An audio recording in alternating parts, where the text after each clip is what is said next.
যেমনটা আমরা জানি, একটা মা তার সন্তানদের জন্য যা করতে পারে সমগ্র পৃথিবীর অন্য কেউই তা করতে পারে না। এমনই হতে চলেছে আমাদের আজকের গল্পটি, যেখানে একটা গর্ভবতী মেয়ে একাই সমুদ্রের মাঝে একটা কন্টেনারের ভিতরে আটকে পড়েছে। সেখানে কিছুদিন পর তার তীব্র প্রসব যন্ত্রণা ওঠে, আর এই ব্যথার মধ্য দিয়ে একাই ডেলিভারি করে। সদ্য নবজাতক শিশুকে পানির ভিতর বাঁচিয়ে রাখতে সে প্রাণপণ চেষ্টা করে। ওখানে মেয়েটি এমন এমন ভয়ঙ্কর পরিস্থিতিতে পড়ে যা দেখলে আপনার গায়ে কাঁটা দিয়ে উঠবে। আসুন আমরা জানি মেয়েটি এমন ভয়ঙ্কর পরিস্থিতিতে পড়লো কি করে, আর তাদের সাথে শেষ পর্যন্ত কি হলো। আমরা যারা জীবনে ছোট বড় সমস্যা নিয়ে খুব শীঘ্রই নিরাশ হয়ে পড়ি, তাদের জন্য সেরা একটা উদাহরণ হবে এই মুভিটি। তাই আর কথা না বাড়িয়ে চলে যাই মূল পর্বে। গল্পের শুরুতেই আমরা স্বামী স্ত্রীকে দেখতে পাই। এখানে ছেলেটির নাম নিকো আর মেয়েটির নাম মিয়া। তারা দুজন একে অপরকে খুব ভালোবাসে, কিন্তু সমস্যা হলো স্পেনের আশেপাশে যুদ্ধ হওয়ার কারণে সেখানে প্রচুর খাদ্য ঘাটতি দেখা দেয়। তাই সরকার বাধ্য হয়ে ছোট বাচ্চা, বৃদ্ধ আর গর্ভবতী মহিলাদের মেরে ফেলছে। সেই ভয়ে তারা অন্য দেশে পালিয়ে যাওয়ার চেষ্টা করছে। সকালে যখন কন্টেনার খোলে সেখানে অনেক লোক ঢুকে পড়ে। তখন নিকো আর মিয়া আলাদা হয়ে যায়। ম্যানেজার বলে, এখানে অনেক লোক হয়ে যাচ্ছে, তোমাদের জন্য অন্য একটা কন্টেনার আসছে, ওটাই উঠো। কিন্তু কেউ তার কথা শোনে না। তাই তারা এক এক করে ঘাড় ধরে নামিয়ে নিয়ে আসে। সাথে নিকোকেও কন্টেনার থেকে বার করে দেওয়া হয়। মিয়া খুব চিৎকার করে, কিন্তু তাও তাদের আলাদা করে দেওয়া হয়। নিকোদের 107 নাম্বার কন্টেনারে উঠানো হয়। কিছু দূর যাওয়ার পর গাড়ি থেমে যায়, আর মিয়া উকি মেরে দেখে পুলিশের লোকজন সমস্ত গাড়ি চেক করছে, কারণ তারা খবর পেয়েছে কন্টেনারের ভিতরে অনেক লোক দেশ থেকে পালিয়ে যাচ্ছে। পুলিশরা কন্টেনারের ভিতরে গিয়ে ইচ্ছা মতো গুলি করতে থাকে। এতে এক এক করে ভিতরে থাকা সবাই মারা যায়, একমাত্র মিয়া ছাড়া, কারণ সে সুযোগ বুঝে আগে থেকেই বাক্সের উপরে শুয়েছিল। মিয়া এসব দেখে খুব ভয় পেয়ে যায়। সে তার মুখ আটকে ধরে। তারপর পুলিশের লোকজন লাশগুলো নামিয়ে ভালো করে জায়গাটা পরিষ্কার করে দেয়। পরপরই সমস্ত কন্টেনারগুলো জাহাজে উঠিয়ে জাহাজ ছেড়ে দেয়। এগুলো সব মিয়া ছিদ্র দিয়ে দেখছিল, কিন্তু তার কিছুই করার ছিল না। একটু পরেই সে বসে বসে একটা ব্যাগ খুলে দেখে তার ভিতর পানির বোতল, কিছু খাওয়ার জিনিস, লাইট, আরো অনেক কিছু আছে। এগুলো দেখতে দেখতে মেয়েটি ওখানেই ঘুমিয়ে পড়ে। কিন্তু মাঝরাতে হঠাৎ মিয়ার জোরে ধাক্কা লাগে আর তার ঘুম ভেঙে যায়। এদিকে কন্টেনার নাড়াচাড়া করে। সে ভয়ে ভয়ে ছিদ্র দিয়ে বাইরের দিকে দেখে সমুদ্রের তুফান উঠেছে। সেটা এত ভয়ানক যে জাহাজের উপর কন্টেনারগুলো এদিক ওদিক পড়ে যাচ্ছে। দুঃখের বিষয় এই যে মিয়ার কন্টেনারটাও সমুদ্রে পড়ে যায়।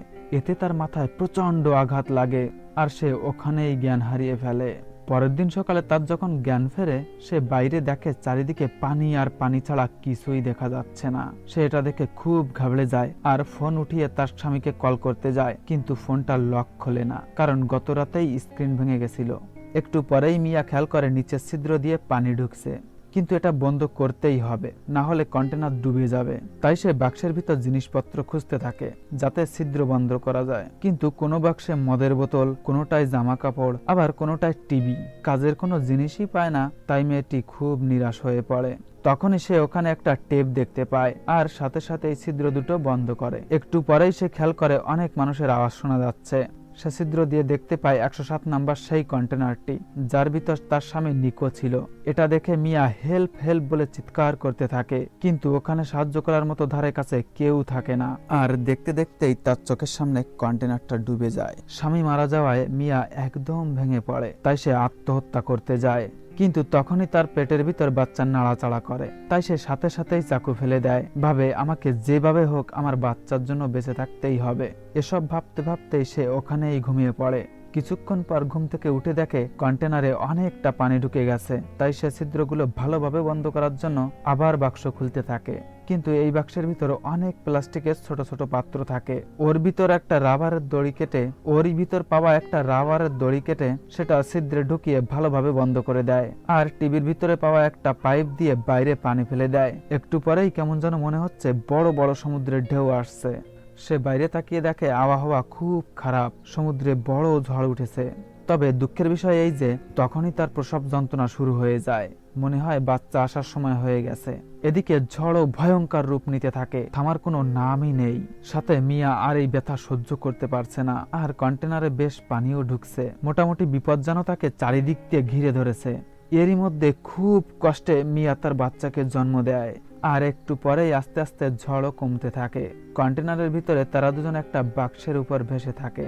মিয়ার কাছে যে খাবারগুলো ছিল তাও প্রায় শেষের পথে, তাই সে খুব চিন্তিত হয়ে পড়ে, কারণ কোনো কিছুর ব্যবস্থা না করলে তারা দুজন না খেয়ে মারা যাবে। এসব ভাবতে ভাবতে তার চোখ পড়ে পাশে থাকা একটা ড্রিল মেশিনের উপর। সে চিন্তা করে ছাদ কেটে আমাকে বেরোতেই হবে। পরপরই সে ড্রিল মেশিন দিয়ে ছাদ ফুটো করতে শুরু করে, কিন্তু এই শব্দ শুনে তার ছোট্ট মেয়েটি খুব কান্না করতে থাকে। তাই কাজ করার ফাঁকে ফাঁকে বাচ্চাটাকে দুধ খাইয়ে ঘুম পাড়িয়ে আবার কাজে লেগে যায়। কিন্তু সমস্যা হলো, কাজ শেষ হতে না হতেই মেশিন নষ্ট হয়ে যায়। তাই মিয়া খুব হতাশ হয়ে পড়ে। তার এত কষ্ট যেন বৃথা হয়ে গেল। এদিকে মিয়ার খাবার পানিও প্রায় শেষ। যেহেতু বাচ্চাটা বুকের দুধ খাচ্ছে, তাই মিয়ার প্রচুর পিপাসা পাচ্ছে। পরের দিন তার কাছে থাকা চাকুটা দিয়ে কাটতে থাকে, কিন্তু এটা ছিল খুব কঠিন কাজ। এমনিতেও না খাওয়া, তারপরে এত কষ্ট করায় সে খুব ক্লান্ত হয়ে পড়ে। এবার সে পানি পিপাসা আর সহ্য করতে পারছে না, কিন্তু কি করার, পানি তো নেই, আর সমুদ্রের পানি পান করা যাবে না।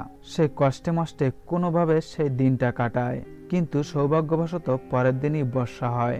মেয়েটি প্রথমে মন ভরে পানি পান করে, তারপর সে প্লাস্টিকের বেশ কয়েকটা পাত্রে পানি জমিয়ে রাখে। মিয়া ছাদ কাটা কাজ শেষ করে সেখান থেকে কিছু দড়ি জোগাড় করে কন্টেনারের দুই পাশের কাটা অংশে বাঁধিয়ে শরীরের সমস্ত শক্তি দিয়ে নিচের দিকে টানতে থাকে।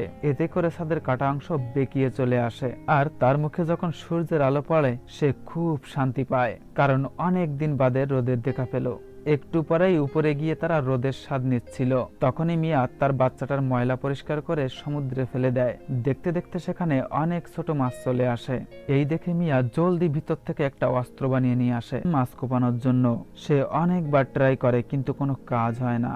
একটি মাছও ধরতে পারে না। সে খুব ক্লান্ত হয়ে যায় আর খিদের জ্বালায় ওখানেই শুয়ে পড়ে। তখনই সে উপরে একটা প্লেন দেখতে পায়, তাই শীঘ্রই ভিতরে গিয়ে টিভি ভেঙে কাছ নিয়ে উপরে উঠতে যায়। কিন্তু হঠাৎ তার পা ওখানে বেঁধে অনেকটা কেটে যায়। তাও সে হার মানে না, প্লেনের দিকে আয়নার রিফ্লেক্স করতেই থাকে, কিন্তু তাতেও কোনো কাজ হয় না। প্লেনটি চলে যায়। এদিকে তার কাটা স্থান থেকে প্রচুর রক্ত বের হচ্ছে, তাই সে নিচে এসে টিভির ভিতর থেকে একটা পিন বার করে সুচের মতো বানায়, আর অনেক কষ্ট সহ্য করে কাটা স্থান সেলাই করে।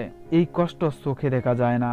রাতে সে ওখানে থাকা অনেক হেডফোন দেখতে পায়, সাথে সাথে বুদ্ধি করে তা দিয়ে জাল তৈরি করে, আর সকাল হলে মাছ ধরতে বেরিয়ে পড়ে। সৌভাগ্যবশত এইবার সে মাছ ধরতে সক্ষম হয়। নিচে এসে মাছটাকে মন ভরে খায়। হেডফোনের তৈরি জাল দিয়ে সে ভালোই মাছ মারে। নিজের খাবারের পাশাপাশি সে কিছু মাছ প্লাস্টিকের পাত্রে রেখে দেয়, যাতে পরে খেতে পারে। এদিকে তার পায়ের কাটা স্থানও আস্তে আস্তে ঠিক হয়ে আসছে। এখন দুজনের মোটামুটি ভালোই কাটছিল, কিন্তু সমস্যা হলো আস্তে আস্তে কন্টেনারের ভিতরে পানি বাড়ছিল। মিয়া বুঝে যায় তাদের কন্টেনার বেশি সময় ভেসে থাকতে পারবে না, সমুদ্রের গভীরে তলিয়ে যাবে। তাই সে প্লাস্টিকের ছোট ছোট পাত্র দিয়ে দিন রাত এক করে একটা ভেলা তৈরি করে, যেটা কিনা তার সন্তানকে সহজে বাসিয়ে রাখতে পারবে।